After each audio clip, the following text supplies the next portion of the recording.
Après une première partie de rétrospective consacrée à la création et à la naissance de la saga The Witcher en jeu vidéo à travers l'histoire de CD Projekt et leur rencontre avec l'auteur, ainsi qu'une deuxième partie consacrée au tout premier jeu The Witcher sorti uniquement sur PC en 2007, il est temps d'aborder le deuxième opus, The Witcher 2, Assassins of Kings.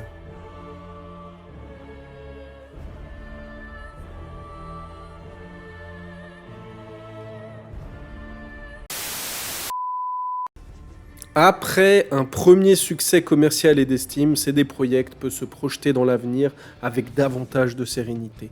Et pourtant, sérénité n'est pas le concept employé pour qualifier les années à venir du studio, bien au contraire, qui a bien failli causer sa propre disparition. Le premier mur sur lequel ils se cassent les dents, c'est la volonté d'adapter The Witcher premier du nom sur console, tant de leur point de vue que de celui de leur éditeur, Atari. Mais pour cela, il va falloir réécrire du code et adapter l'Aurora Engine, modifier pour que le jeu puisse se jouer ailleurs que sur PC. Ce portage va être confié à des Français, l'équipe de Widescreen Games basée à Lyon, et malgré l'aide et le soutien des équipes de CD Projekt, Widescreen Games ne semble pas compétent pour réussir ce portage, dans lequel une certaine somme de pognon quand même a déjà été investie. Le problème, c'est qu'Atari va demander à CD Projekt de leur rembourser cet investissement, ça fait mal, et finalement ils trouvent un accord, et Atari réussit ainsi à obtenir les droits de distribution de The Witcher 2, qui était déjà en développement. Avec ce portage annulé, Atari grignote dans l'indépendance de CD Projekt, et le futur moteur maison qui demande beaucoup de travail et d'investissement, et la crise mondiale de 2008, l'une des récessions économiques les plus sévères depuis la Grande Dépression des années 30, et bien tout ça fait marcher CD Projekt Red sur une corde raide tendue au milieu du fil. Soit ça passe, soit ça casse.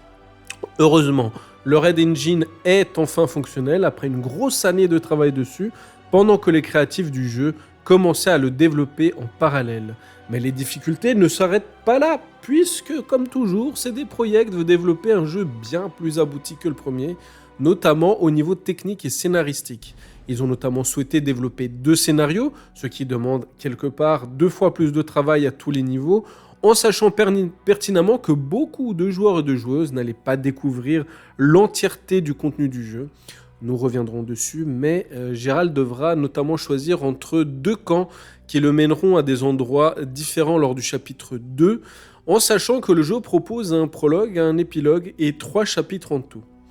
Enfin, après 3 ans de travail acharné traduisant clairement leur volonté d'impliquer davantage encore les joueurs dans les conséquences de leur propre choix, The Witcher 2 Assassins of Kings voit le jour.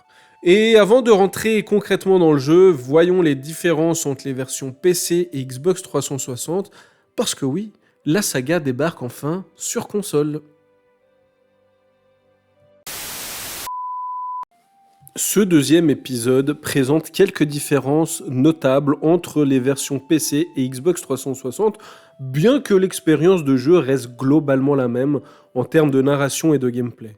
Sur PC, le jeu bénéficie de graphismes plus détaillés grâce à des textures de haute qualité, des ombres plus fines et des effets visuels avancés, comme je sais pas ce que ça veut dire, je sais pas ce que je lis, la tessellation et un éclairage plus poussé, en particulier avec les réglages graphiques au maximum. La version 3.6, bien que visuellement impressionnante pour une console, a subi quelques ajustements pour s'adapter à la puissance limitée de la machine, notamment au niveau des textures, d'une résolution plus basse et une distance d'affichage réduite. Toutefois, cette version a été optimisée pour fonctionner à 30 images par seconde, offrant une expérience fluide malgré ses concessions graphiques. Le principal changement concerne les commandes adaptées au gamepad pour la 3.6 avec une interface utilisateur repensée pour être plus conviviale avec une manette, tandis que sur PC, le jeu est principalement conçu pour être joué avec un clavier et une souris, bien que le support de manette soit également possible. Après, sincèrement, on sent vraiment que ce deuxième opus, je pense qu'il a été pensé avant tout à la manette et pas au clavier souris. Mais voilà, les deux fonctionnent très très bien. De plus, la version 360 inclut la Enhanced Edition également du jeu, qui ajoute des contenus supplémentaires comme des quêtes, des cinématiques et des ajustements de gameplay qui ont également été disponibles via une mise à jour gratuite pour les joueurs PC. La transition est d'ailleurs parfaite, puisque même si maintenant tout le monde jouera à la version Enhanced, voyons les différences avec le jeu Vanilla, donc le jeu à sa sortie.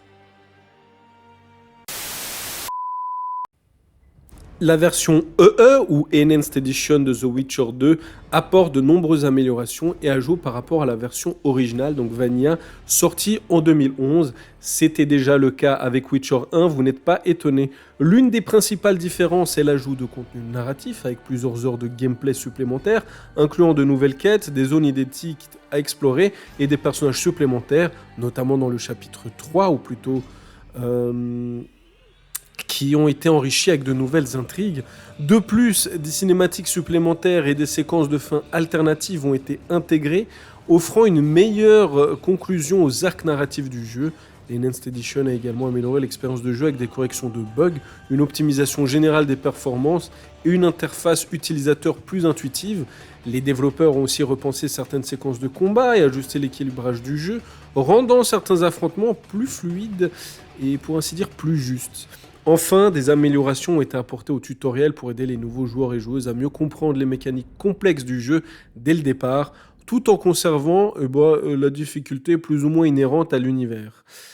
Bon, rentrons enfin dans le vif du sujet.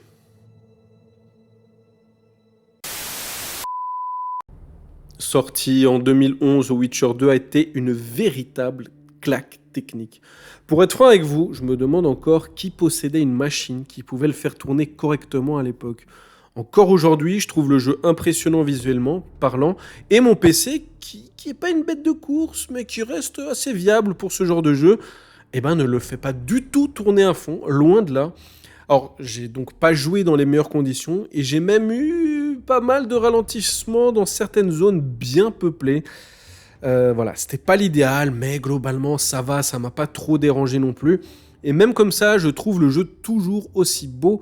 Et même si The Witcher 3 fait clairement mieux, ce deuxième opus n'a pas à rougir par rapport à certains jeux qui sortent encore aujourd'hui, malgré des textures, parfois un peu floues, parfois un peu baveuses. J'apprécie notamment le travail fait sur la lumière de manière générale, qu'elle soit naturelle ou artificielle comme des torches, les visages également, notamment ceux des personnages principaux, ils sont saisissants, d'autant que le doublage VF est absolument génial, meilleur encore que sur The Witcher premier du nom. Il y a d'ailleurs selon moi tout un tas de choses que Witcher 2 fait mieux que le premier.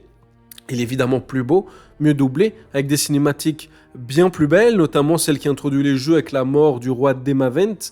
Il est d'une longueur et d'un rythme qui, à mon sens, me semble plus appréciable, et les mauvaises langues qui disent qu'il est plus court ou trop court n'ont pas saisi réellement la philosophie du jeu.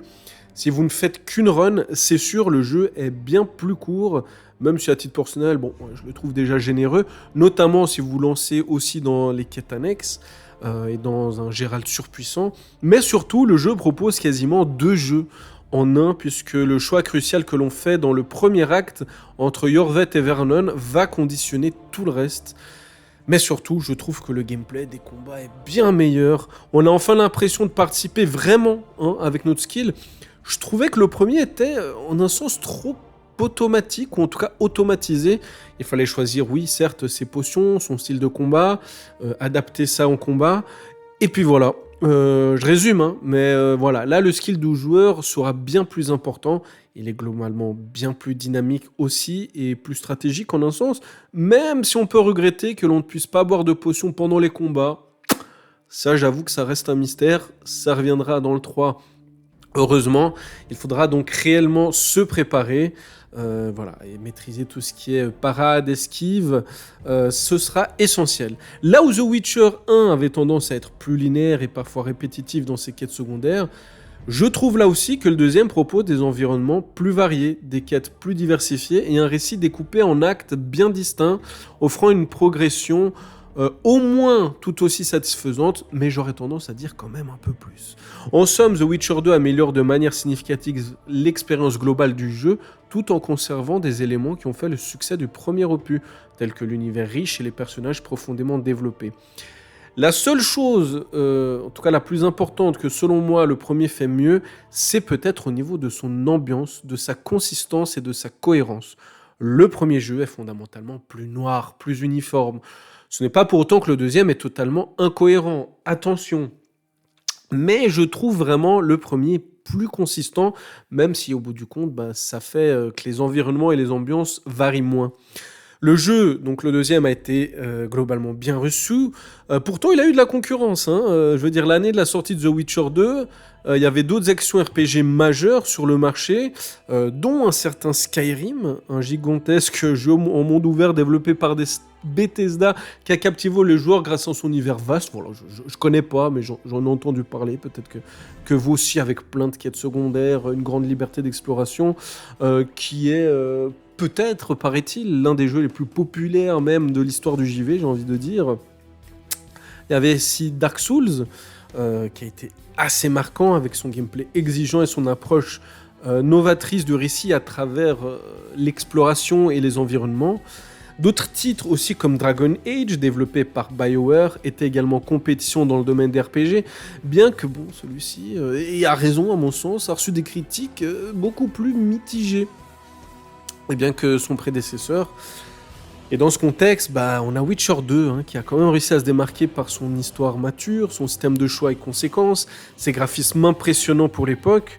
Le jeu a été particulièrement salué pour sa narration, ses personnages, son approche politique, ce qui l'a distingué quelque part des autres RPG de l'année. Moins ouvert que Skyrim, il a quand même été accueilli positivement par les critiques. Voilà, encore une fois, notamment grâce à son enrobage, ça a aidé, et puis l'évolution de sa formule. Et il a clairement participé à consolider la réputation de CD Projekt Red comme un développeur de RPG de qualité. Et on va le voir, il a vraiment, vraiment préparé le terrain à Witcher 3. Il y a beaucoup de choses qui sont communes. En effet, j'ai envie de dire, parlons-en. Maintenant qu'on l'a comparé au 1... voyons à quel point il a des similitudes avec Witcher 3 Wild Hunt. Donc il pose la base, vraiment, ce deuxième opus. Et il y a plein de choses qui vont être davantage développées dans Witcher 3, tant au niveau du gameplay que de la narration, j'ai envie de dire. Sur le plan du gameplay, The Witcher 2 introduit plusieurs mécanismes qui seront affinés. Le système de combat, par exemple, devient plus fluide et réactif. Avec l'accent mis sur l'esquive, la gestion de la parade, l'utilisation stratégique des signes, des potions, des éléments que Witcher 3 reprend et là aussi, selon moi, perfectionne en ajoutant une plus grande variété d'ennemis, d'armes, les mouvements sont fluidifiés, les menus auxquels on doit accéder en combat réagissent mieux. Bref, c'est bingo, c'est vraiment amélioré. C'est du plus. Le second jeu met également en place une certaine flexibilité dans la progression du personnage via les arbres de compétences, permettant aux joueurs d'adapter Geralt à différents styles de jeu, que ce soit en se concentrant sur le combat, la magie ou l'alchimie. Un concept là aussi qui sera pas mal développé, quoique différemment dans le 3. Bon, je vais pas dire non plus, là dans le 1 c'était le cas, même si voilà, il y a des points communs dans tous ces systèmes, mais aussi des différences. Narrativement, The Witcher 2 introduit une structure d'intrigue complexe et non linéaire où les choix du joueur influencent significativement l'évolution de l'histoire et des personnages. Cet aspect des choix et des conséquences devient l'un des piliers de Witcher 3 avec des décisions qui affectent non seulement le destin de certains personnages, mais aussi des régions entières du monde. De plus, Witcher 2 commence à explorer des thèmes politiques plus profonds que dans le premier, avec des luttes de pouvoir entre les royaumes du Nord et Nilfgaard, un thème, vous le savez, qui deviendra central dans le troisième opus. Les intrigues géopolitiques, la complexité des relations entre les factions et les choix moraux difficiles posés aux joueurs et aux joueuses dans The Witcher 2 préparent là encore une fois le terrain à l'immense épopée que va être Witcher 3. Où il y aura finalement des thèmes similaires, mais dans une plus grande échelle. Enfin, l'univers ouvert de Witcher 3 trouve quelque part ses prémices dans ce deuxième, bien que ce dernier reste plus limité en termes de liberté d'exploration, ça c'est clair. The Witcher 2 offre, pour ainsi dire, des zones semi-ouvertes qui encouragent déjà l'exploration et la découverte, un aspect qui sera amplifié après. L'évolution progressive vers cette conception ouverte fait que Witcher 2 sert vraiment de transition idéale pour préparer les joueurs à l'énorme liberté de mouvement et d'interaction qu'offre The Witcher 3. Bon, fini les comparaisons, parlons du jeu en lui-même pour ce qu'il est. Le menu du jeu offre une interface, classique, permettant au joueur de s'orienter facilement avant de lancer son aventure. C'est ça aussi qui me fait dire peut-être que le jeu a plutôt été clairement pensé avant tout pour les consoles. En premier lieu, il propose forcément une nouvelle partie. On va pouvoir choisir d'ailleurs plusieurs modes de difficulté, facile à difficile, avec un mode insane où la mort est permanente. Si vous voulez de l'exigence et de la difficulté, vous êtes servi. Cette fonctionnalité permet aux joueurs ainsi d'ajuster le défi à leur convenance, que ce soit pour une première découverte ou un challenge pour les vétérans de la série. Voilà, j'ai envie de dire, s'il n'y a vraiment que l'histoire qui vous intéresse, les modes les plus faciles seront à privilégier. Avant de commencer, le jeu offre également la possibilité d'importer une sauvegarde de The Witcher 1. C'est une fonctionnalité qui enrichit l'expérience.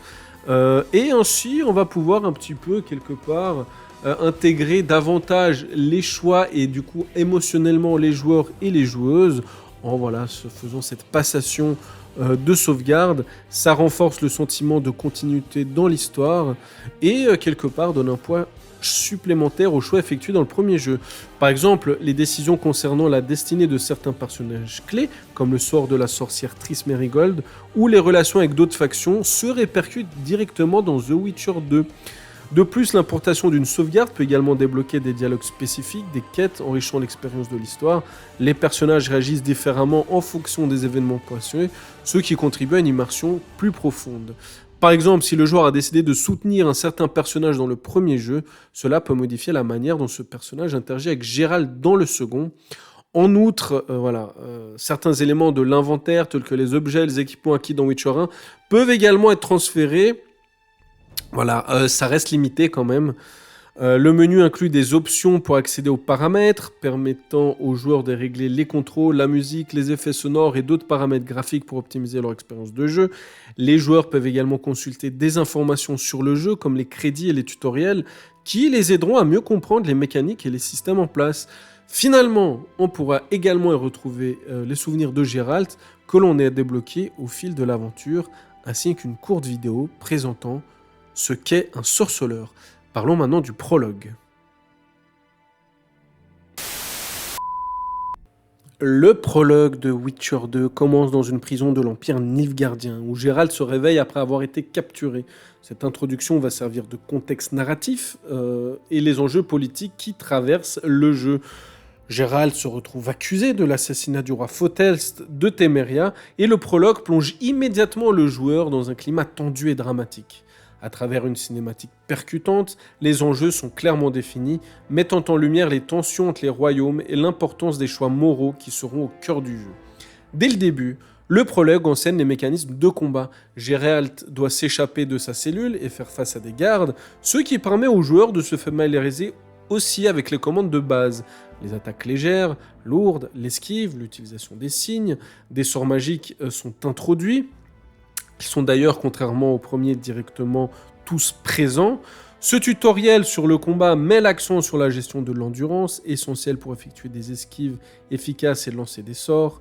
Les joueurs apprennent aussi à combiner différentes attaques pour créer des enchaînements fluides, soulignant l'importance de la stratégie et de la réactivité en combat, ce sera même essentiel.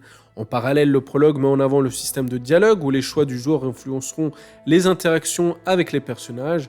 Et bien que les décisions au cours de ce prologue soient limitées, elles introduisent là aussi le concept de choix et ont des conséquences à long terme, un élément central de la saga et de ce deuxième épisode.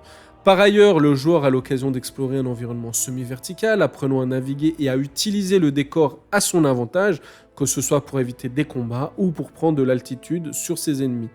Finalement, ce prologue agit comme une mise en bouche, plongeant les joueurs et les joueuses dans l'univers riche et complexe de la saga, tout en leur enseignant les fondamentaux du combat et des interactions sociales qui les accompagneront tout au long de leur aventure. Il fait également office de tuto, et il fait vraiment le job en termes d'apprentissage. Par contre, bon, moi je sais pas, mais je trouve que par rapport à l'attaque de Kermoren du premier par la salamandre, il ne nous met pas dans l'intensité de l'aventure dès le départ, je trouve. Même si on n'est pas, attention, dans quelque chose de mollasson, on est quand même dans l'action. Le jeu commence véritablement lors du premier acte, qui sera pour le coup commun à toutes les parties, même si nos décisions à la fin notamment influenceront le reste du jeu, et vont notamment influencer l'acte 2. Profitons-en pour parler d'ailleurs de la structure du jeu et de résumer vaguement son scénario sans trop vous spoiler, ne vous inquiétez pas.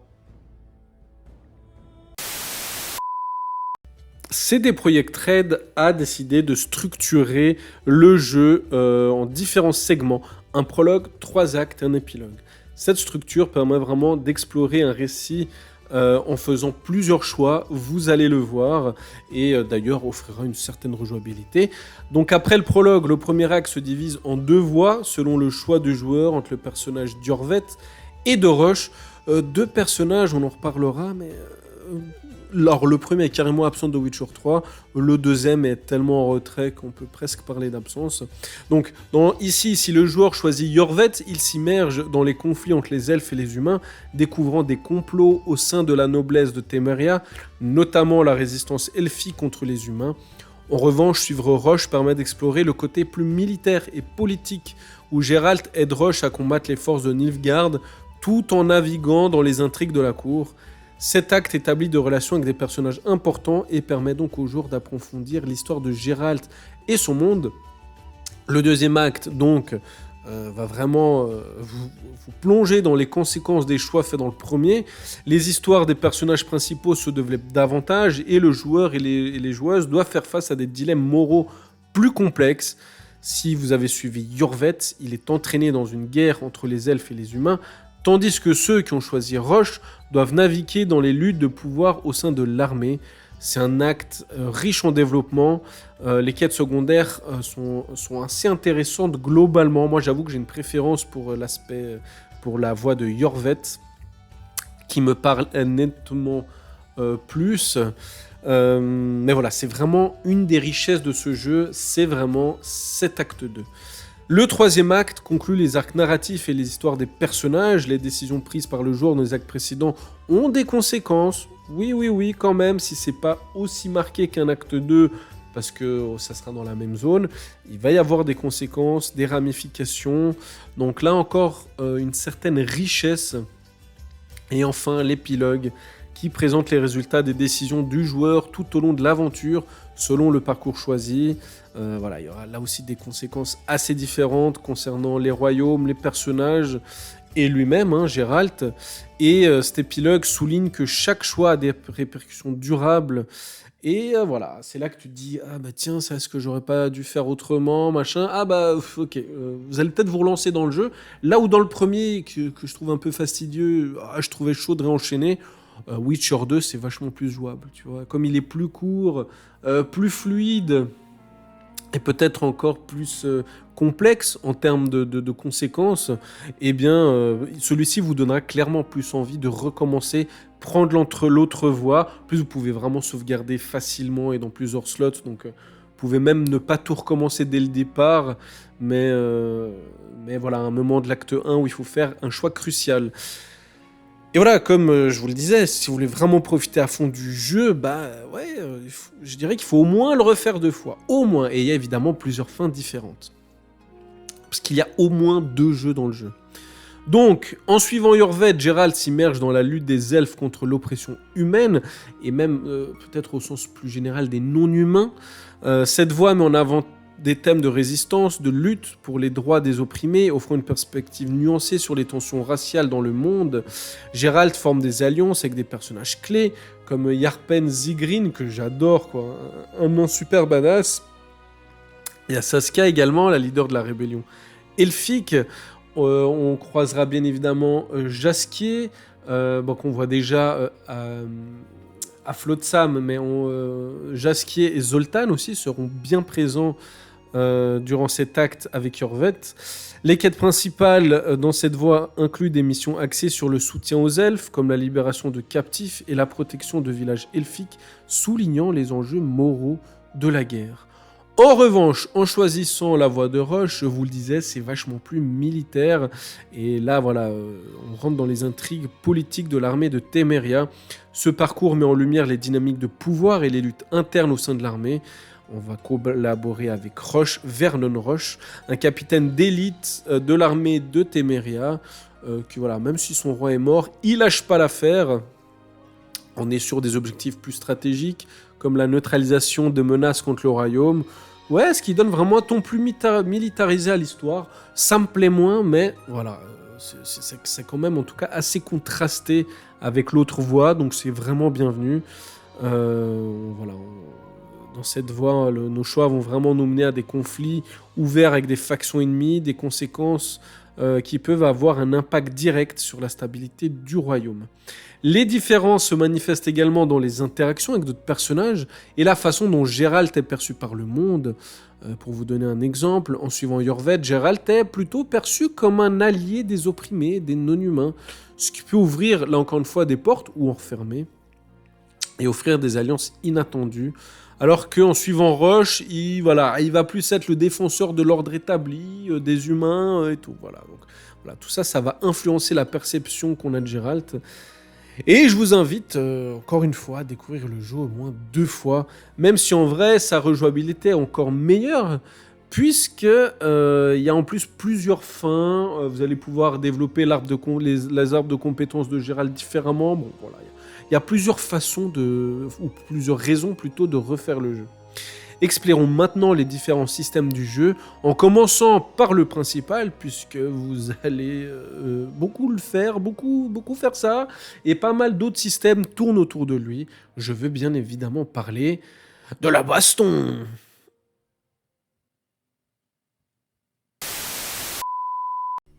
Niveau combat, on a ici un système dynamique, stratégique, intégrant divers éléments qui permettent de personnaliser notre style de jeu. Les mouvements de base incluent des attaques rapides, lourdes, avec des combos pouvant être enchaînés pour infliger des dégâts accrus. Geralt peut également effectuer des esquives pour éviter les attaques ennemies, ce qui est crucial contre les adversaires rapides ou puissants ou puissants. Les parades permettent de contrer les coups ennemis, offrant un moment d'ouverture pour riposter. Voilà, il va vraiment falloir maîtriser tous ces mouvements de base pour naviguer efficacement dans les combats. Voilà, il ne faut pas hésiter également à utiliser le terrain à notre avantage. Les signes sont un aspect essentiel du système de combat, représentant des magies simples que Geralt peut invoquer en combat. Donc on a toujours Hard, l'onde de choc, Igni, la flamme, Yrden, la trappe magique, Quen, le bouclier, et Axii, le contrôle mental. Chaque signe a ses propres effets et utilités en fonction des situations. Voilà, pour immobiliser un ennemi, infliger des dégâts de feu ou créer des protections temporaires. On va devoir choisir judicieusement quel signe utiliser en fonction de la faiblesse et des situations rencontrées. Par contre, après être passé en premier sur le 3e opus, je trouve que le changement de signe est plus fastidieux ici et c'est dommage. Et j'avoue que je préfère que, comme dans le 1 et le 3, Igni, qui est toujours un sort que j'utilise pas mal, et bien que ce signe de flamme soit plus une AOE. Ici, il a plutôt tendance à cibler un ennemi, même s'il me semble qu'il y a une compétence qui permet de toucher plus d'ennemis, tout, mais voilà, je sais pas, ce feeling de Igni, j'aime bien plutôt que ce soit une AOE, donc un dégât de zone. L'équipement joue également un rôle crucial dans le système de combat. Beaucoup plus que dans le premier, Geralt peut porter différentes armures et utiliser une variété d'armes allant des épées en acier ou en épées en argent comme d'hab, chacune ayant ses propres avantages contre certains types d'ennemis, qu'on soit humains ou monstres. L'équipement peut être amélioré à l'aide de composants collectés lors des quêtes ou en explorant le monde, permettant d'adapter notre équipement à notre style de combat. De plus, des objets tels que des dagues peuvent être utilisés pour des attaques furtives, ajoutant une dimension un peu diversifiée aux rencontres. Les bombes et autres dispositifs explosifs sont toujours présentes. On va pouvoir les fabriquer. On a par exemple les bombes à fumée ou des bombes explosives qui vont infliger des dégâts de zone ou créer des distractions. Là encore une fois, ça vient dynamiser le combat et l'utilisation de tous ces dispositifs vont faire que votre bataille va tourner ou pas en votre faveur. Mais avant de poutrer de la face de monstres, d'humains ou de non-humains, ou même juste de bêtes sauvages comme des loups, Geralt peut également se préparer hein, comme d'habitude, à genoux tel un priant. C'est d'ailleurs un point clé du jeu puisque certains combats, notamment dans les difficultés les plus relevées, nécessiteront juste une excellente préparation. Bon, déjà, on peut améliorer Geralt à chaque montée de niveau. Son amélioration avec les points de talent est un élément central de la progression. À mesure que Geralt accumule de l'expérience, il peut investir des points dans différentes compétences, que ce soit dans le domaine des signes, du combat à l'épée ou de l'alchimie. Cette personnalisation permet aux joueurs de façonner Geralt selon leur style de jeu, qu'ils préfèrent un combat basé sur la magie, un style de jeu plus furtif ou un combat frontal. Alors attention, le mode furtif existe, mais sincèrement, on va en reparler, mais c'est pas dingue, selon moi. Les choix de talent influencent considérablement les capacités de Geralt et sa manière d'interagir avec les différents ennemis du jeu. Le système d'alchimie, toujours présent et important, permet à Geralt de préparer des potions, des huiles et des décoctions qui vont améliorer ses capacités en combat. Les potions augmentent temporairement les stats, tandis que les huiles peuvent être appliquées sur les armes pour infliger des dégâts supplémentaires à des ennemis spécifiques. Toujours très important. Les joueurs doivent collecter des ingrédients à travers le monde pour concocter ces potions, ce qui va de toute façon vous inciter à l'exploration. Il faudra bien gérer vos ressources. Et dans l'onglet potions, Geralt pourra boire jusqu'à 3 potions en même temps afin de se préparer au combat. Mais là encore une fois, c'est dommage, on ne peut pas le faire en plein combat. Enfin, la méditation est le mécanisme permettant à Geralt de se reposer et de faire passer le temps. Il est plus permissif que dans le premier, puisque maintenant Geralt peut méditer un peu n'importe où, du moment qu'il n'est pas en danger. Et en méditant, on va pouvoir régénérer notre santé, recharger les signes et passer le temps pour éviter la nuit ou au contraire pour arriver en pleine nuit ou skipper certains événements météorologiques. Et quand on ne passera pas du temps à discuter et à faire des choix, à se préparer au combat et à se battre, et ben qu'est-ce qu'on fait dans Witcher 2 en fait ? On passe du temps dans l'inventaire, sur le journal ou sur la carte.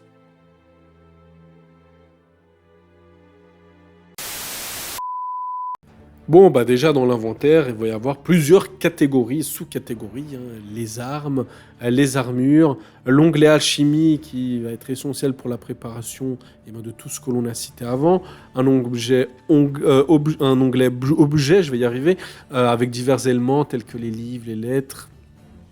Voilà, donc c'est classique, mais c'est un outil crucial évidemment pour que le jeu fonctionne, d'autant qu'il est quand même critiquable. Franchement, à la manette, ce putain de menu où on va quand même passer du temps dessus, je le trouve pas du tout ergonomique. C'est presque une tannée. Alors, c'est peut-être moins pire que dans Witcher 3, mais... non, quoique, je sais pas. Witcher 3, c'était pas fameux non plus, notamment à sa sortie. Bon, c'est compliqué, mais ouais, franchement, à la manette, moi, je trouve pas ça pratique. Même chose pour la carte. Mais je sais pas, moi j'ai du mal avec les cartes peut-être. Mais là encore plus. Je la trouve chiante en fait, encore une fois, à manier à la manette. D'autant qu'il n'y a pas un raccourci pour y accéder directement. Et si vous avez un sens de l'orientation pourri comme le mien, vous en aurez vachement besoin. Sinon, voilà, la carte elle met en évidence divers points d'intérêt qui incitent à l'exploration. Voilà, des lieux de quête, des campements, des tavernes, des ateliers d'alchimie, des zones de combat. On peut également utiliser des marques d'objectifs, des marqueurs, quoi. Voilà, ça permet de planifier notre itinéraire et d'organiser les déplacements dans le monde du jeu. Après, je vous avoue que c'est peut-être pour vous rappeler, tiens, là, il faudrait que je revienne avec tel ou tel, mais voilà. Après, les zones sont pas si grandes, donc... Bon, il y a un moment, vous finirez par les apprendre, quoi, à force de vous y balader, d'autant qu'il y a pas mal d'allers-retours. C'est pas une des plus grandes qualités du jeu. Quant au journal, c'est un élément essentiel qui aide les joueurs et les joueuses à suivre l'histoire, les quêtes et les personnages rencontrés tout au long de l'aventure. Accessible depuis le menu de pause, il divise en plusieurs sections, chacune fournissant des informations précieuses pour naviguer dans le monde complexe du jeu. Donc on va y retrouver des informations sur les quêtes, qui vont nous aider à mener nos enquêtes, sur les personnages rencontrés, voilà, il y a des entrées de lore, de contexte du monde, bref, c'est vraiment une mine d'or, je trouve, c'est toujours bienvenu ce genre d'initiative, et voilà, le journal il va vraiment servir de ressource stratégique aussi, ce qui va permettre de relire des notes importantes, de vérifier des indices de quête, de récapituler des choix qui ont été faits pendant notre partie. C'est une fonctionnalité particulièrement utile, surtout si on souhaite explorer les différentes options et fins, car quelque part, ça nous permet de garder une trace des décisions passées, et puis selon votre style de jeu et vos ambitions pour ce jeu-là, ça oui, c'est quand même bien pratique, hein, disons-le. Pour conclure, j'ai quand même plein de choses à vous partager. The Witcher 2 Assassins of Kings se distingue par son ambition narrative, offrant une histoire riche et complexe avec 2 grands embranchements qui introduisent des ramifications intéressantes, bien qu'il présente une homogénéité légèrement, à mon avis, inférieure à celle du premier opus. L'univers est réussi, soutenu par un doublage de qualité.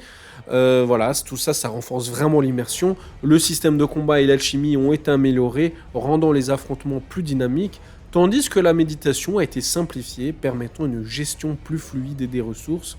Le jeu se démarque également par ses cinématiques impressionnantes et son lien renforcé avec les événements qui se déroulent entre la fin des romans et le début du premier jeu. Cette connexion permet vraiment de mieux comprendre le retour de Geralt à la mémoire et son évolution à travers l'histoire. Ça va vraiment être un des enjeux centraux du jeu, hein, le fait que Geralt retrouve sa mémoire, ce qui n'était pas le cas dans le 1, ou en tout cas pas totalement ou pas assez. De nombreux éléments introduits ici, tels que les combats, la méditation et la présentation des quêtes, sont également présents dans Witcher 3. Donc là encore une fois, ils témoignent d'une continuité et d'une amélioration du gameplay au fil de la série, hein. C'est vraiment un jalon très important, The Witcher 2. Cependant, il n'est pas exempt de défauts, évidemment. Certaines actions contextuelles, comme l'ouverture de portes ou la montée d'escalier, peuvent s'avérer pénibles. Et le pathfinding, moi notamment dans le premier acte, je crois, et le deuxième, c'est de la merde. Voilà, allez, disons-le plus gentiment, il laisse parfois à désirer, c'est comme ça que je l'ai noté, rendant des situations un peu frustrantes, quoi. Donc, vraiment, par exemple, je me rappelle très bien un moment où je devais suivre Triss et puis elle s'est bloquée sous un escalier, ou alors tel personnage que je suis censé suivre, pareil, il se bloque, il veut plus avancer, je dois le pousser, et puis tout d'un coup il repart, bon, on sait pas trop pourquoi, mais ça c'était très très chiant. Des incohérences telles que la détection des gardes et des phases d'infiltration peu engageantes soulignent la nécessité de mieux comprendre les attentes du jeu. Là encore une fois, on pouvait s'en dispenser, hein, des phases d'infiltration. Je pense que c'était pour faire comme dans d'autres jeux. Et bien que le titre introduise des éléments audacieux, comme des scènes plus explicites et un cadre narratif riche, certains aspects, comme les quêtes de bras de fer ou d'infiltration, elles semblent carrément... elles manquent de profondeur. Les bras de fer, j'en ai même pas parlé, parce que... c'est chiant. Pareil pour les combats à main nue, de simples QTE, bref, c'est vraiment pas grand-chose. C'est pas pire que le jeu de dés, mais on est loin du Gwent encore, hein, disons-le. Donc en somme, il réussit quand même à établir des bases solides pour la suite de la saga, en apportant quelques petites innovations, même pas petites, grandes innovations, ou en tout cas choix très notables par rapport au premier. Mais la narration, ça reste le point le plus fort à mon sens, tout comme son immersion et sa capacité à nous mettre face à des choix, parfois cornéliens vraiment. Je me suis également parfois surpris à m'arrêter auprès de PNJ qui discutaient comme ça. Voilà, je les écoutais juste parler. C'est le genre de truc que je fais jamais. Et là, ouais, il y a des discussions tout de coup. Je me suis dit, tiens, ça a l'air intéressant ce qu'ils racontent ces deux Yuyus. Certains d'entre eux ont d'ailleurs des répliques de dingue. Vous savez, comme...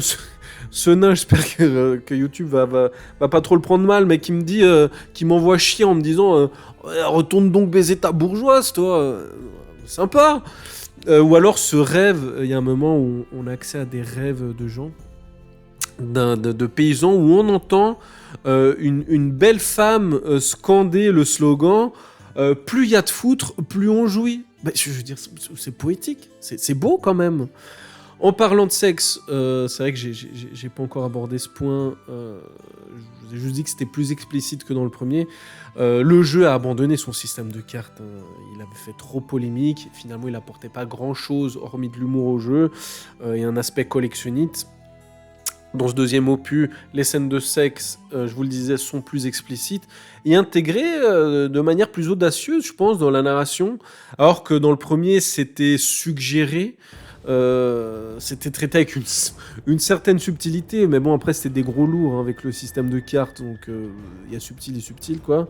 Voilà, là, on est dans quelque chose de plus direct, de plus cinématographique, qui laisse moins place à l'imagination. Voilà, et ça montre aussi cette évolution dans le traitement des thèmes au niveau sexuel, qui reflète, je pense, la volonté de rendre le jeu plus mature et de s'aligner avec quelque chose de plus sérieux, un ton plus sérieux et plus complexe lié à l'histoire, tout en maintenant quand même, voilà, un petit côté provocateur et esprit libre de la série. Encore aujourd'hui, sincèrement, je peux que vous recommander ce jeu. Il est bien plus moderne que le premier, que je trouve, moi, difficile d'accès, hein. Plus terne aussi, et moins engageant pour les nouveaux joueurs comme moi, ou en tout cas ceux qui n'ont connu que Witcher 3 avant. Voilà, là, il y a quand même beaucoup plus de chances que vous alliez jusqu'au bout de l'aventure. C'est dommage, encore une fois, je reviens sur un point négatif, qu'il y a quand même des choses qui fonctionnent pas, voilà, comme ces combats à main nue, qui sont des vieilles QTE. Là aussi, tu sens que c'est pour faire comme les autres, quoi. En tout cas, certains jeux, ça devait être un genre de mode, quoi. Les bras de fer, qui reflètent pas tellement ce qu'on y fait. Les jeux de dés, toujours aussi chiants. Voilà, les pass fighting, je vais pas revenir sur tout, mais voilà, c'est dommage que ça soit entaché par certains points. Concernant les mods, petit point également mode, la communauté a rapidement développé une série de mods qui ont considérablement enrichi le jeu. Par exemple, le Witcher 2 Overall Project, qui est un mode qui retouche de nombreux aspects du jeu, y compris animation, texture et effets sonores. S'il y a un mode que je dois vraiment vous recommander, j'aurais pu en parler plus tôt quand je parlais de gestion de l'inventaire, et bah c'est un mode qui vous permet d'agrandir votre inventaire. Comme ça, t'es tranquille.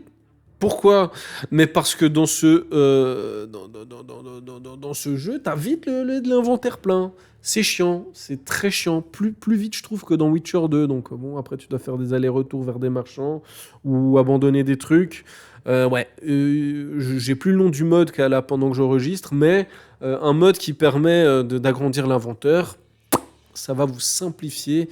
En tout cas, ça va vous apporter plus de confort dans le jeu.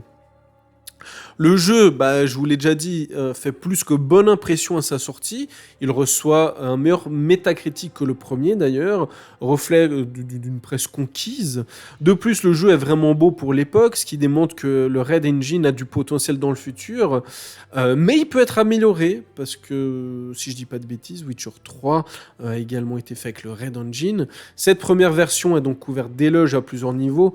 Pourtant, certaines critiques reviennent de manière systématique, et tout particulièrement le fait que le jeu manque d'un vrai didacticiel, donc je parle de la version Vanilla, et rien que pour ça, bah moi oui, je vous recommande clairement la Enhanced Edition, hein, qui là encore démontre non seulement le fait que ces des projets sont à l'écoute et des critiques, mais surtout qu'ils corrigent parfois des prises en main difficiles avec une nouvelle quête inédite, voilà, ce qui vous permet vraiment de prendre en main les bases du jeu. Évidemment, marque de fabrique oblige, cette version est gratuite pour ceux et celles qui possèdent déjà le jeu de base. Je parle évidemment sur PC. Il est par contre vraiment dommage que l'image de CD Projekt ait été tout de même, on n'est pas dans un cyberpunk, mais a été écorché par le fait de vouloir mettre ce qu'on appelle un DRM, c'est-à-dire une protection contre le piratage.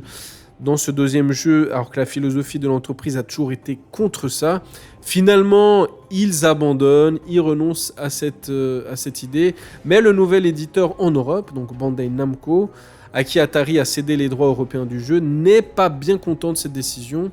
Ayant les droits de la version PC en Europe, Bandai Namco veut également les droits de la version Xbox 360, ce qui va mener à une guerre juridique pendant quelques temps, ce qui est jamais souhaitable hein, pour une entreprise, en tout cas pour une entreprise qui était dans le cas de CD Projekt, qui eux voulaient plutôt bosser avec THQ pour le portage console. Bon, bah, finalement c'est Bandai Namco qui l'emporte sur les droits d'exploitation de la version console, et bah, j'ai envie de dire que l'histoire a donné raison, hein, parce que à Bandai Namco, puisque THQ a déposé le bilan peu de temps après, et que bah, Bandai Namco est toujours le distributeur officiel de CD Projekt en Europe, donc j'ai envie de dire, tout est bien qui finit bien. Néanmoins, le jeu et le studio reçoivent finalement une cinquantaine de prix Et les ventes dépassent bien évidemment celles du premier, ce qui n'est pas étonnant puisque le jeu est encore meilleur, hein, mieux reçu, et qu'en plus il ne sort plus uniquement sur PC mais sur console. Donc voilà, tous ces facteurs font que, bien sûr, d'autant qu'en 2011, beaucoup plus de gens également sont équipés de PC. C'est ainsi que Witcher 2 se vend tout autant que le premier, en 2 fois moins de temps. Chapeau. On est loin des scores du 3, hein, calmez-vous, mais quand même, on est toujours dans de l'amélioration. Encore une fois, c'est avec une nouvelle sérénité que CD Projekt se lance dans le 3e épisode, qui est dans leur tête depuis longtemps, hein, puisque même le Red Engine était déjà pensé pour un épisode plus lointain, plus beau, plus fourni. Et c'est ainsi qu'est né l'un des nouveaux seigneurs du RPG à l'occidental, voire du RPG tout court, un jeu qui représente toute une ère, tout un pan de l'industrie à mon avis, à un instant T.